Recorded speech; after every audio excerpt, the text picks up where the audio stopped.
Dear students, welcome back to all of you. I am Girish Singh. Today we will study remaining part of the lesson, the last lesson. मेरे प्यारे बच्चों, आज हम last lesson का second part, first part में मैं आपको यहाँ तक हिंदी में एक्सप्लेनेशन बता चुका हूँ।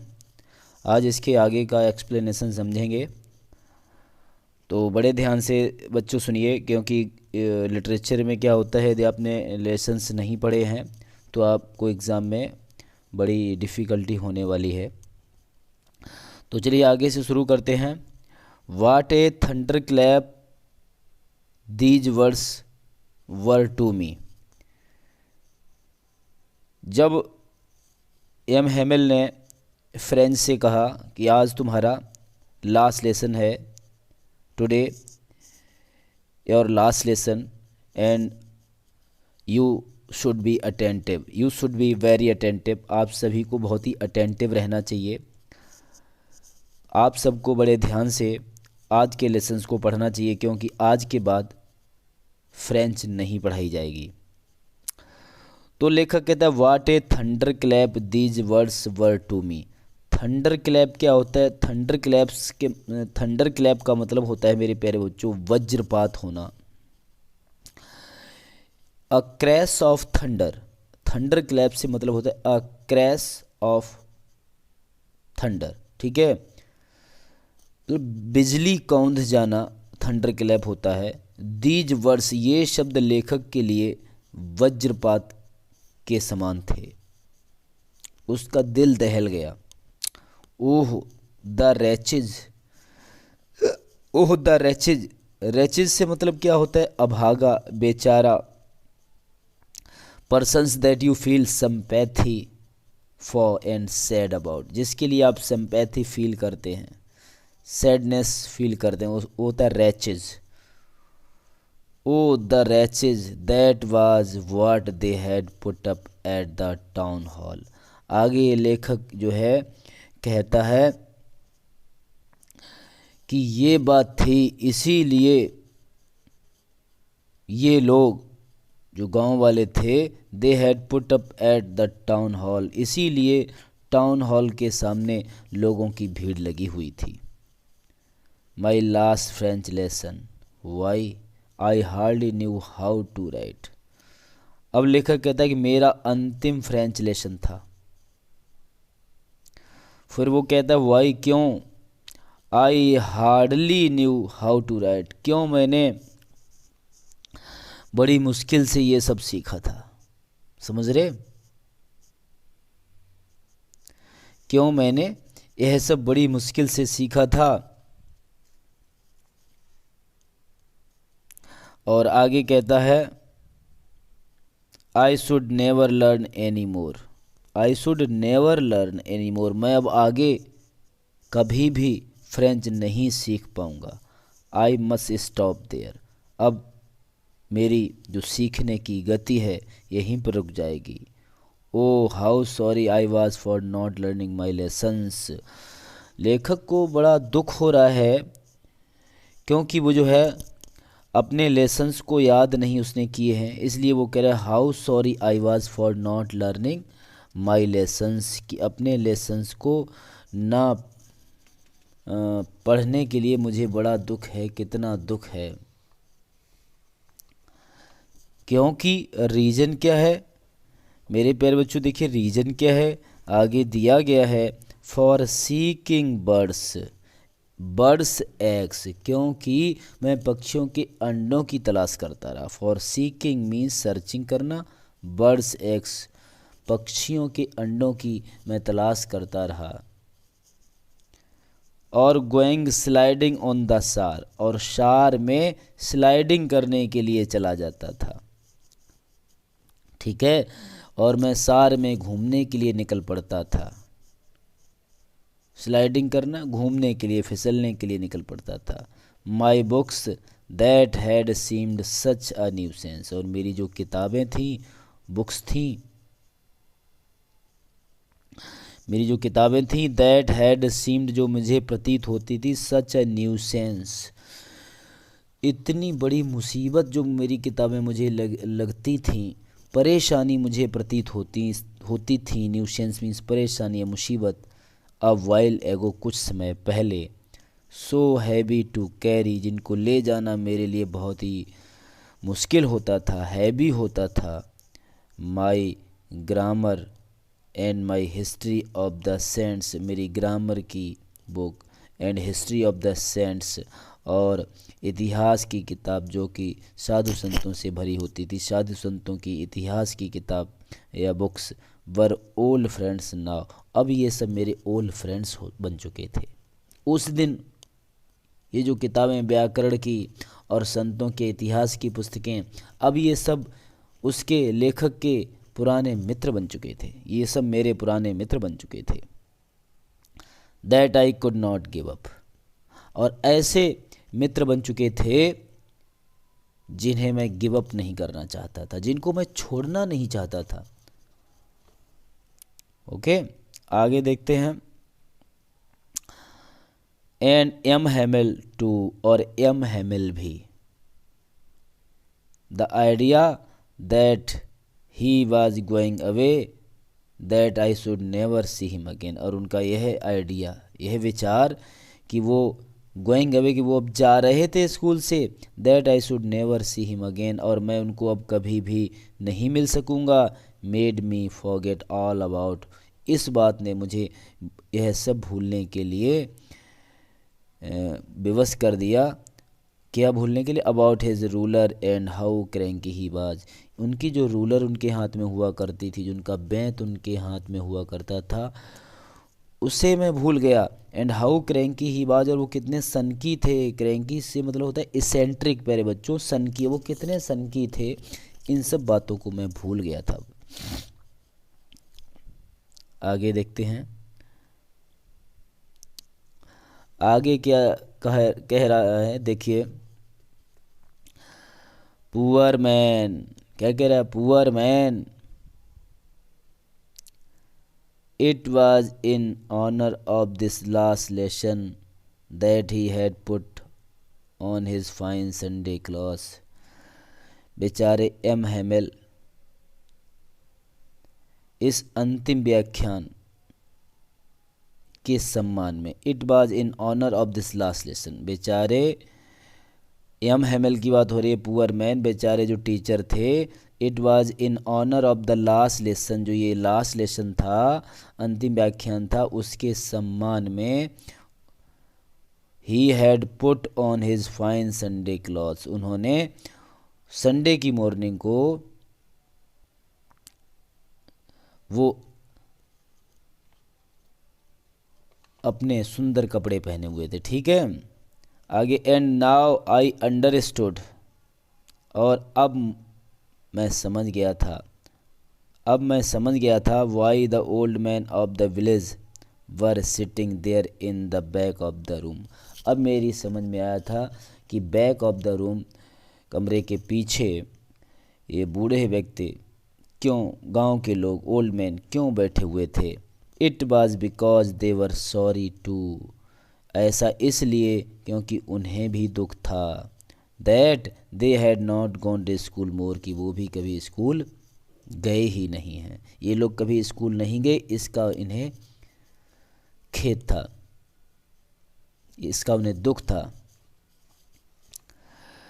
इट वॉज देयर वे, ये उनका एक तरीका था, इट वॉज देयर वे, ये उनका एक तरीका था, ऑफ थैंकिंग, धन्यवाद देने का, आवर मास्टर, हमारे जो मास्टर थे एम हैमिल, उनको धन्यवाद करने का, ये उनका एक वे था, एक तरीका था, of his 40 years of faithful service, जो कि उन्होंने 40 साल ईमानदारी से सर्विस की, उसके लिए धन्यवाद देने का ये उनका तरीका था। End of showing there respect, और अपनी रिस्पेक्ट को, अपने सम्मान को दिखाने का ये तरीका था, फॉर द कंट्री, देश के लिए, that was theirs not more, और जो उस देश के लिए जो अब उनका नहीं रहने वाला था, that was theirs not more, जो अब उनका नहीं रह गया था देश, उस देश के प्रति सम्मान दिखाने का एक तरीका था।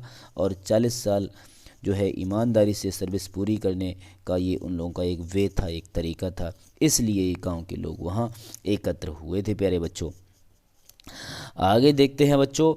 While I was thinking of all this, लेखक कहते हैं कि जब मैं इन सब पर विचार ही कर रहा था, थिंकिंग कर रहा था, तभी क्या होता है, I heard my name called, तभी मैंने सुना कि मेरा नाम बुलाया गया। It was my turn to recite, अब मेरा नंबर था रिसाइट का। रिसाइट माने होता है प्यारे बच्चों सुनाना।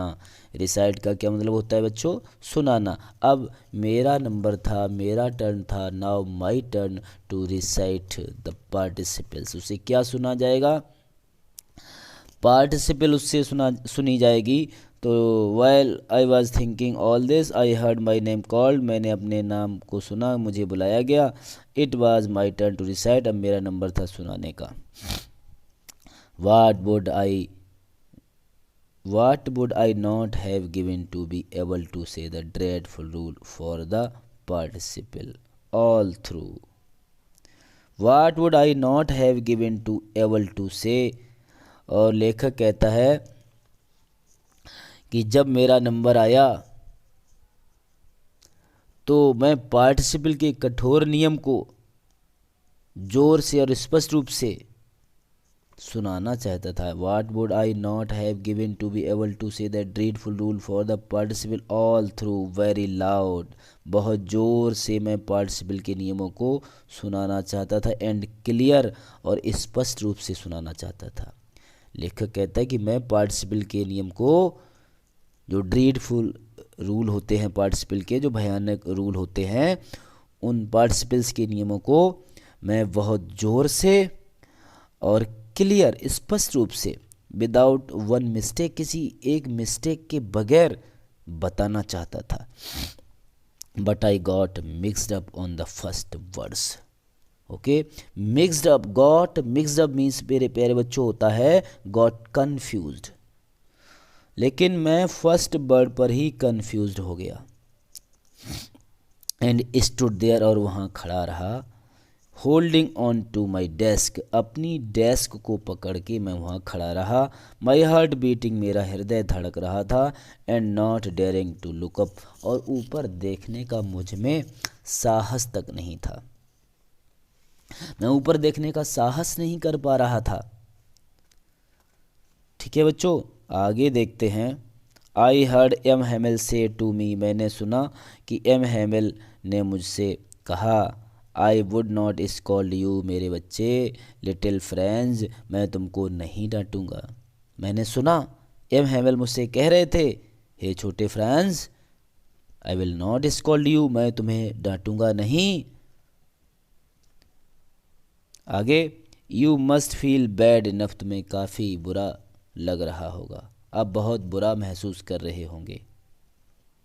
सी हाउ इट इज़, देखो यह हुआ कैसे, देखो यह हुआ कैसे है। Every day we have said to ourselves, हर दिन, प्रत्येक दिन हम अपने मन में कहते थे।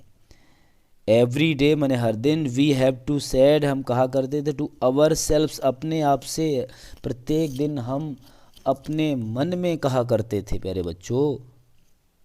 क्या कहा करते थे, वाह, आह, वाह से मतलब है आह। क्या कहते, I have plenty of time, मेरे पास बहुत सारा समय है।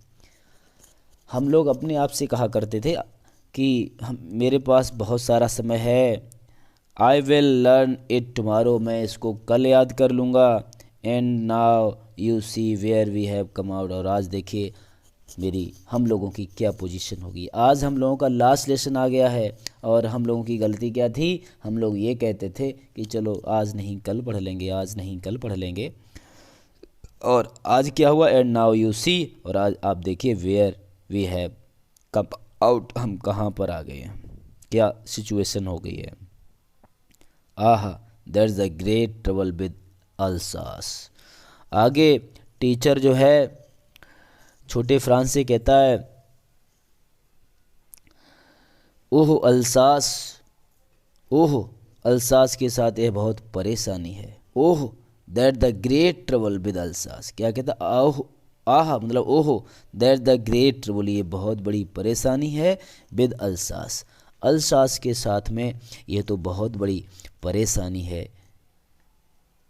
क्या बहुत बड़ी बड़ी परेशानी है? She puts of learning till tomorrow, कि वह सीखने का जो काम है उसको पुट्स ऑफ मने रख देती है, लर्निंग मने सीखने के काम, टिल टुमारो कल पर, कि अल्सास के जो लोग हैं वो सीखने के काम को कल पर टाल देते हैं। Now those fellows out there will have the right to say to you, now, और अब क्या हुआ,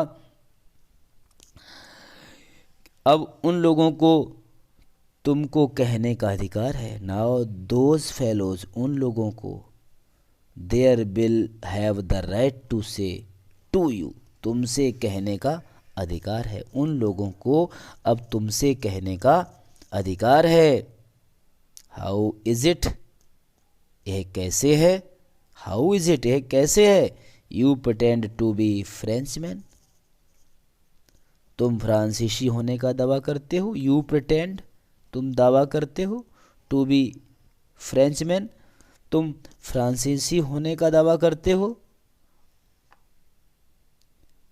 और आगे है,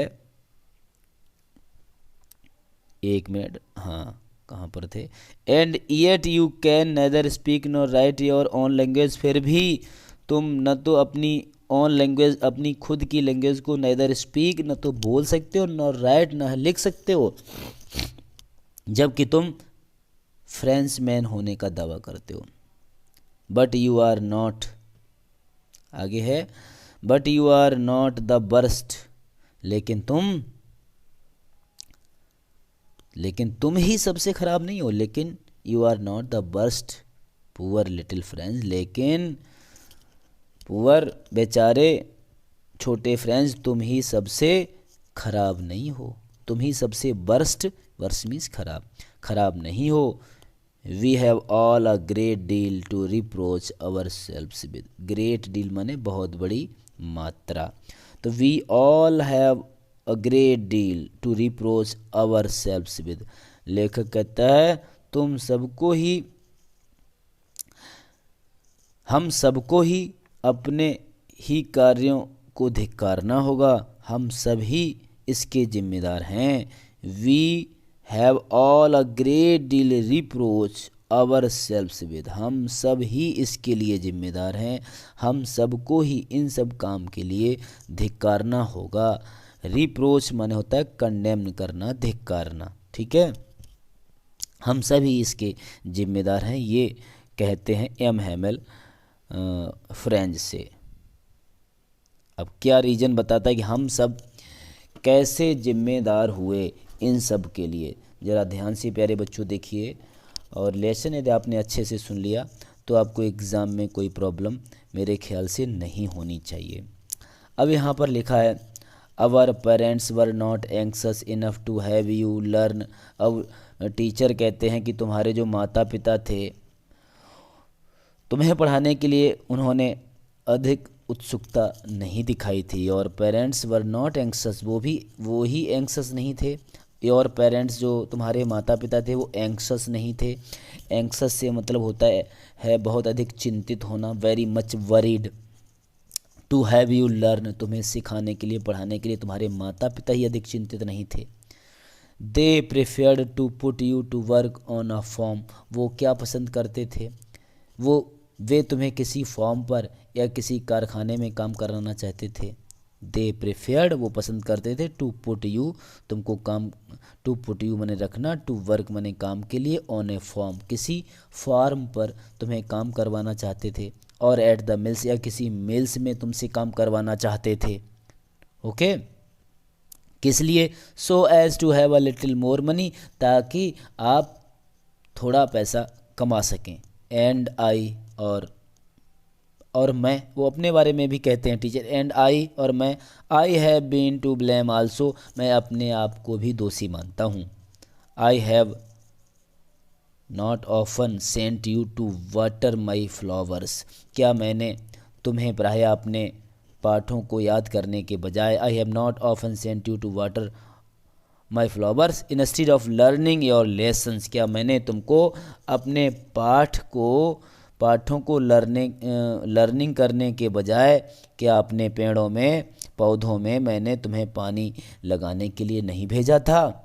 तो मैं भी तो दोषी हुआ हूँ। आगे, and when I wanted to go fishing did I not just give you a holiday, और जब कभी मैं मछली पकड़ना चाहता था तब मैंने क्या तुमको हॉलीडे नहीं दे दी, तब मैंने क्या तुम्हारी छुट्टी नहीं कर दी? तो इसके लिए I am also I have also blame for all about with your learning, जो भी आपकी लर्निंग के साथ हुआ उन सब के लिए मैं भी जिम्मेदार हूँ। I am also responsible for it. Okay, ये लेखक कहता है, सॉरी एम हेमेल कहते हैं लेखक से। और आगे क्या हुआ, then from one thing to another, उसके बाद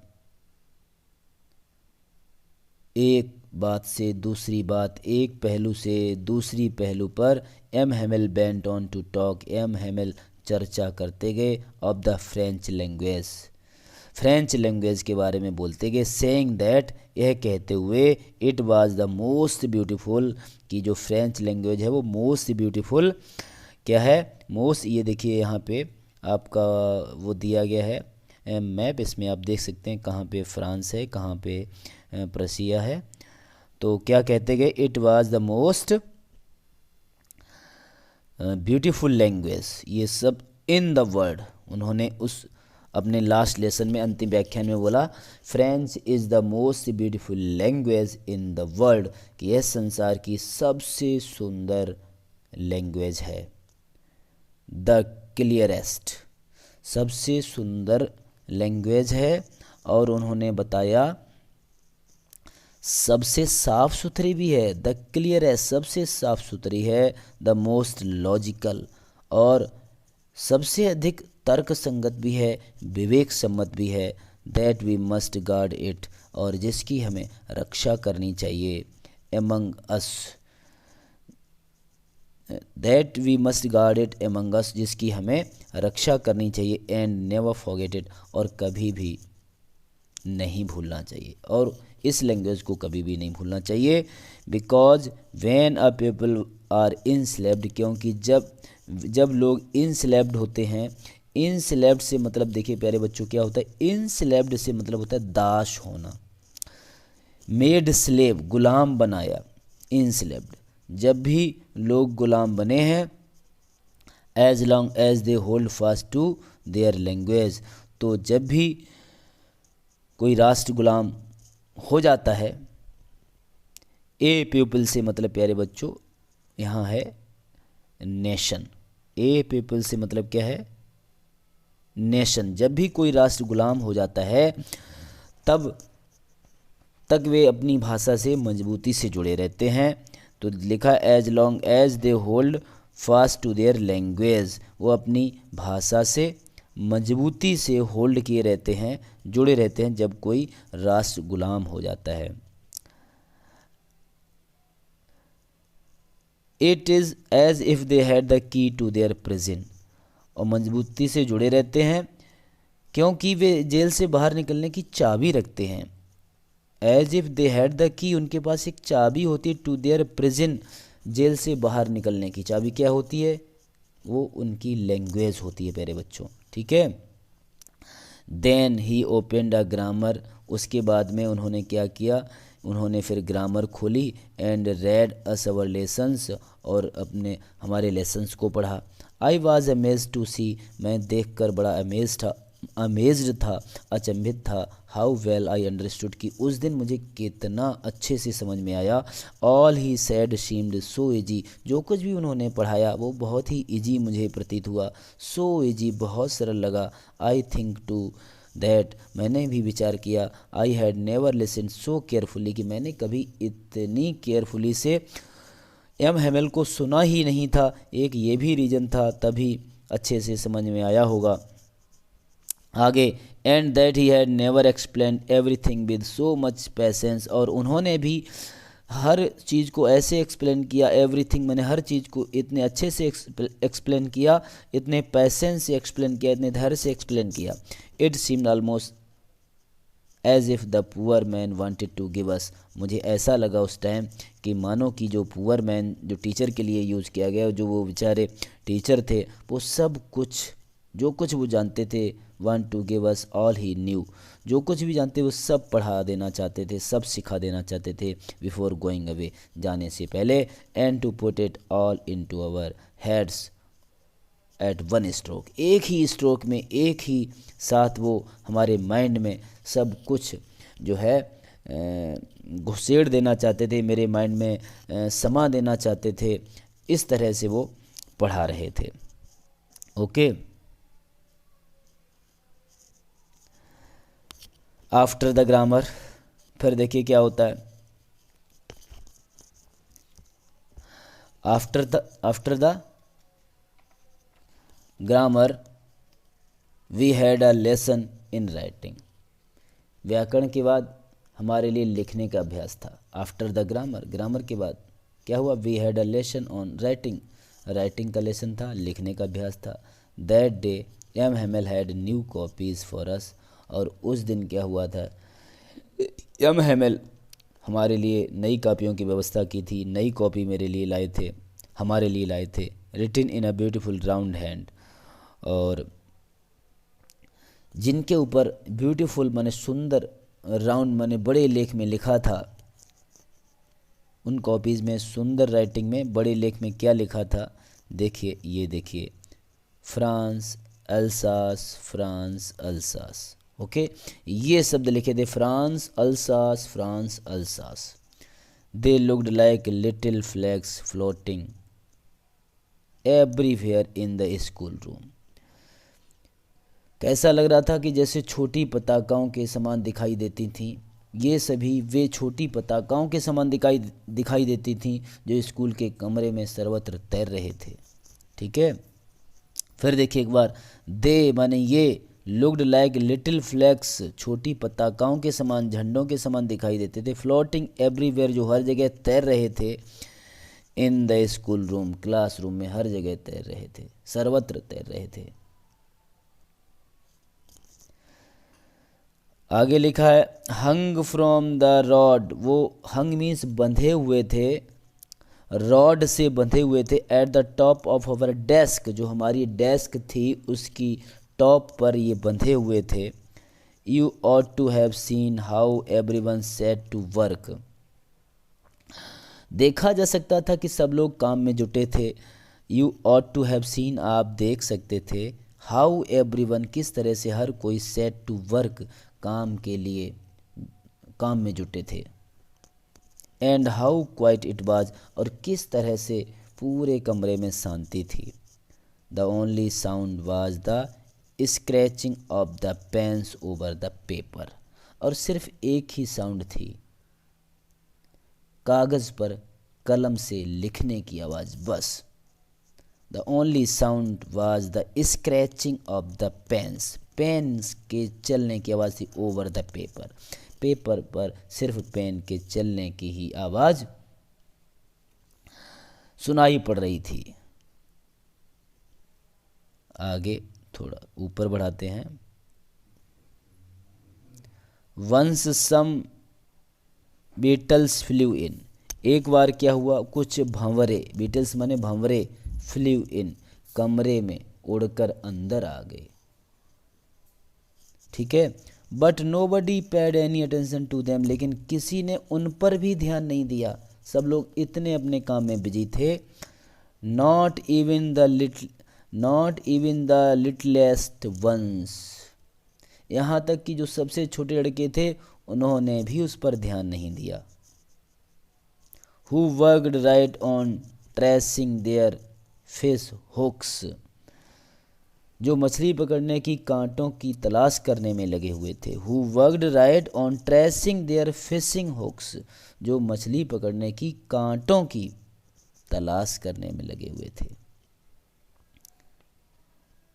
आगे है as if that was French too, जैसे कि वह भी फ्रांसीसी रहा हो। As if that was French too, जैसे कि वह भी फ्रांसीसी रहा हो। कौन? भंवरा। On the roof the pigeons cooed very low, छत पर कबूतर बहुत धीमे धीमे कूड कर रहे थे, मतलब गुटर गूं कर रहे थे। ऑन द रूफ, छत पर, द पिजन्स माने कबूतर, कूड माने गुटर गूं कर रहे थे, वेरी लो धीरे धीरे गुटर गूं कर रहे थे। And I thought to myself, और मैंने विचार किया, will they make them sing in German, और मैंने विचार किया, मैंने सोचा, क्या जर्मन लोग कबूतरों को भी जर्मन में गाना सिखाएंगे? Will they sing make them sing in German, क्या जो जर्मनी के लोग हैं वो पिजन्स को भी जर्मन में गाना सिखाएंगे? क्योंकि लेखक को खराब लग रहा था, क्योंकि जर्मन ने आधिपत्य कर लिया था फ्रांस पर। इवन द पिजन्स, क्या पिजन्स को भी ऐसे ही सिखाएंगे? पिजन्स को भी जर्मन में ही गाना सिखाएंगे? आगे है whenever I looked up from my writing I saw M Hamel sitting motionless in his chair. आगे लेखक कहता है कि जब भी मैंने लिखते लिखते ऊपर देखा तो एम हेमेल को कुर्सी पर बैठे हुए बिना हिले डुले बैठे देखा। When ever I looked up from my writing, लिखने के समय की बात लेखक करता है कि जब कभी मैंने ऊपर देखा तो M Hamel I saw M Hamel sitting motionless M Hamel को मैंने बैठे हुए थे, बिल्कुल बिना हिले डुले बैठे हुए देखा। इन हिज चेयर, अपनी कुर्सी पर हिल डुल नहीं रहे थे और बैठे थे। और आगे क्या हो रहा था? And gazing first at one thing, कभी एक चीज़ को गेजिंग कर रहे थे, लगातार देख रहे थे। देन एट अनदर, कभी दूसरी चीज़ को लगातार देख रहे थे, मानो बड़ी चिंता में हो। As if he wanted to fix in his mind, और ऐसा लग रहा था, ऐसे देख रहे थे कि वो अपने माइंड में हर चीज़ को फिक्स करना चाहते हों, जो जैसी है उसको वैसा ही बिठाना चाहते हो अपने माइंड में। जस्ट हाउ एवरीथिंग लुक, जैसी हर चीज़ दिखती है बिल्कुल सेम वैसे ही अपने माइंड में उस चीज़ को बिठाना चाहते हों। In that little school room, उस छोटे स्कूल रूम में जो कुछ भी चीज़ें थीं उन सबको वो ऐसे ही देख रहे थे, मानो हर चीज़ को अपने माइंड में फिक्स करना चाहते हों। Fancy for 40 years he had been there in the same place, एक सुखद कल्पना है। फैंसी माने एक ये कल्पना है, इमेजिनेशन है, एक सुखद कल्पना है। For 40 years he had been there in the same place, आप कल्पना करिए कितना अच्छा लगता है कि कोई एक ही प्लेस पर, इन द सेम प्लेस, एक ही प्लेस पर अगर कोई 40 साल अपनी उम्र के दे देता है अपनी सर्विस में, तो आप इसकी कल्पना करिए। With his garden outside the window and his class in front of him, 40 साल जिन्होंने दिए, 40 साल तक इसी स्थान पर रहे, खिड़की के बाहर उनका बगीचा और उसके सामने उनकी कक्षा उसी तरह थी। 40 साल से बिल्कुल ऐसा ही चलता आ रहा था। खिड़की के सामने क्या था? With his garden outside the window, खिड़की के सामने उनका बगीचा था। And his class in front of him, और सामने उनकी क्लास हुआ करती थी। 40 साल से सेम ऐसे ही चला आ रहा था। आगे देखते हैं। जस्ट लाइक दैट, बिल्कुल ऐसे ही चला आ रहा था।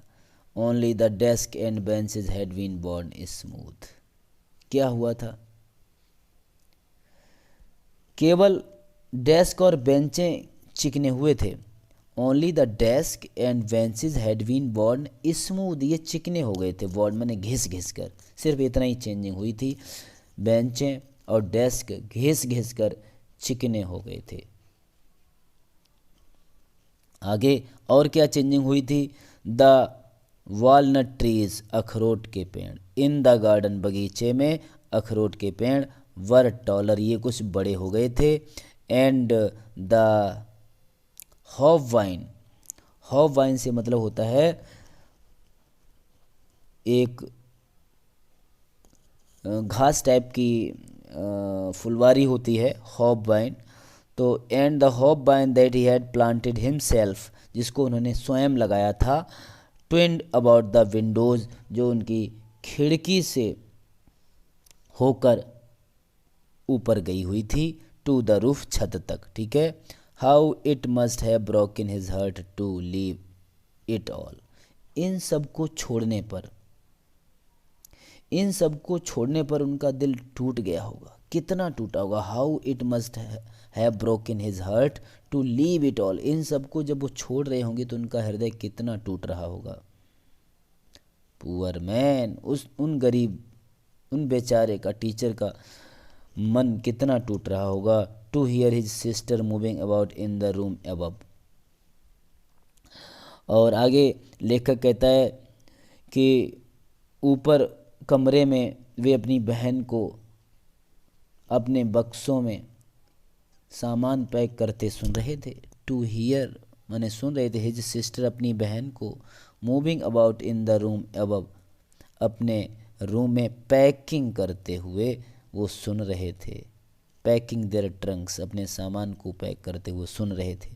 They must leave the country next day, अगले दिन उन्हें देश को छोड़ना था, इसलिए समझिए उन पर क्या बीत रही होगी।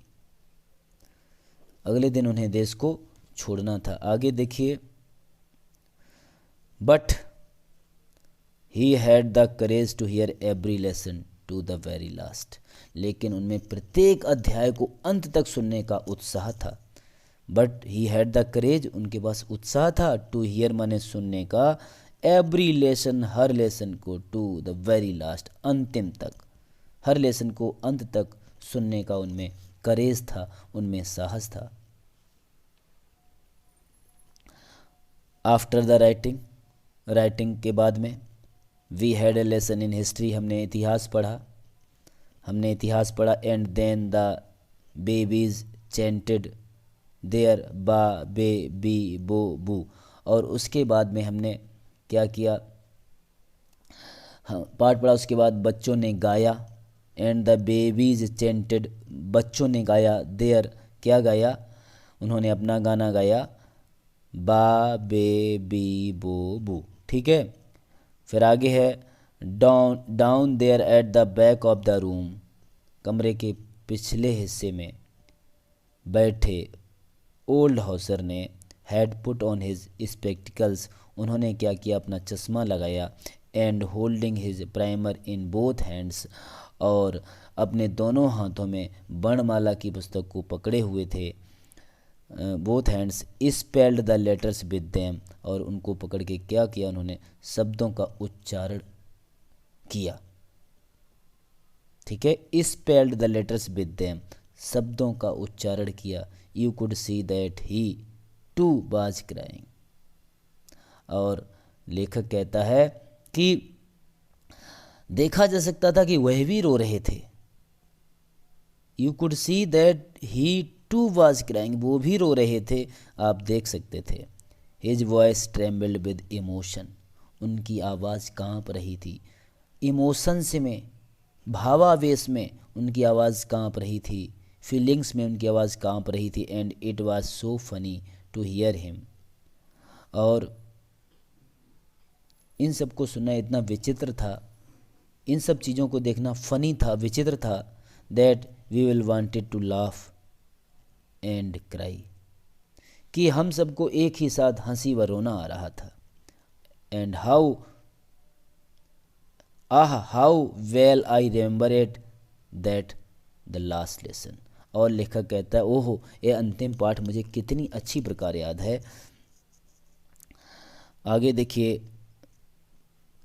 All at once the church clock struck 12, तभी क्या हुआ, अचानक गिरजाघर की घड़ी ने 12 बजाए।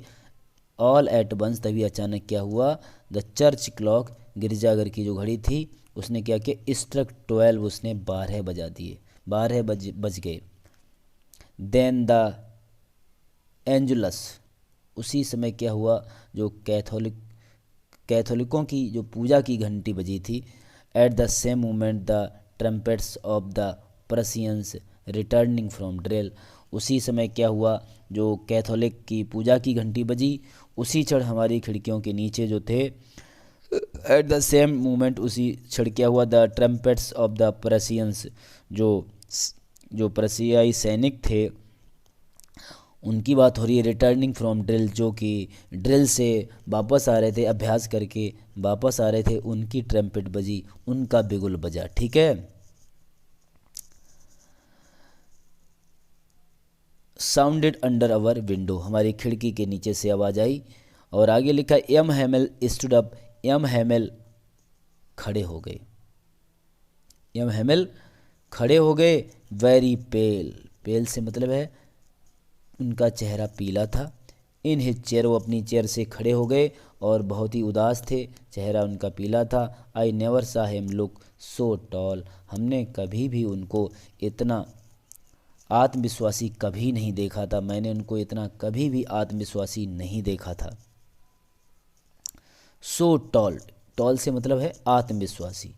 माई फ्रेंड्स सैड ही आई, और अंत में क्या हुआ, उन्होंने कहा मेरे मित्रों, मैं मतलब आई 2 बार दिया गया, इसका मतलब है वो अपनी बात को कहने में झिझक रहे थे, कांप रहे थे। उन्होंने कहा my friends I but something choked him, लेकिन आई कहने के बाद में उनका गला रुंध गया।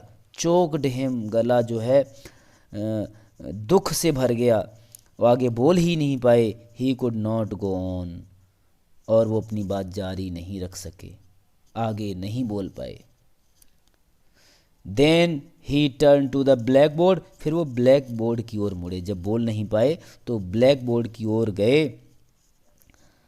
टुक अ पीस ऑफ चौक, और चौक का एक टुकड़ा लिया। And bearing on with all his might, और अपनी सारी शक्ति लगाकर, अपने आप को संभालते हुए, he wrote as a large as he could, और उतना बड़ा उन्होंने लिखा, बहुत बड़े अक्षरों में लिखा, जितना बड़े अक्षरों में लिख सकते थे। बड़े अक्षरों में क्या लिखा, देखिए बड़े अक्षरों में उन्होंने लिखा वीवे ला फ्रांस। क्या लिखा प्यारे बच्चों, उन्होंने बड़े अक्षरों में लिखा वीवे ला फ्रांस। देन वीवे ला फ्रांस का मतलब मेरे प्यारे बच्चों क्या होता है, वीवे ला फ्रांस का मतलब होता है कि फ्रांस जिंदाबाद, वीवे ला फ्रांस, फ्रांस जिंदाबाद। देन उसके बाद में क्या हुआ, then he stood and leaned his head against the wall, फिर वो रुक गए और अपना सिर दीवार के सहारे टिका लिया। Then he stopped, sorry stood नहीं, स्टॉप था, देन ही स्टॉप्ड, फिर वो रुक गए। And leaned his head against the wall, और दीवार पे अपना सिर टिका लिया। एंड विदाउट अ वर्ड, और बगैर कुछ बोले, he made a gesture to us with his hand, बगैर कुछ बोले अपने हाथ के हाव भाव से संकेत दिया। गेस्चर मीन्स संकेत करना, उन्होंने संकेत दिया अपने विद हिज हैंड, अपने हाथ के हाव भाव से। School is dismissed you may, हाथ से मना किया कि स्कूल डिसमिस हो गया है, अब आप लोग जा सकते हैं। बोला कुछ भी नहीं, हाथ से इशारा किया, school is dismissed you may go, school समाप्त किया जाता है, स्कूल खारिज हो रहा है, यू मे गो, आप सब लोग जा सकते हैं। ठीक है।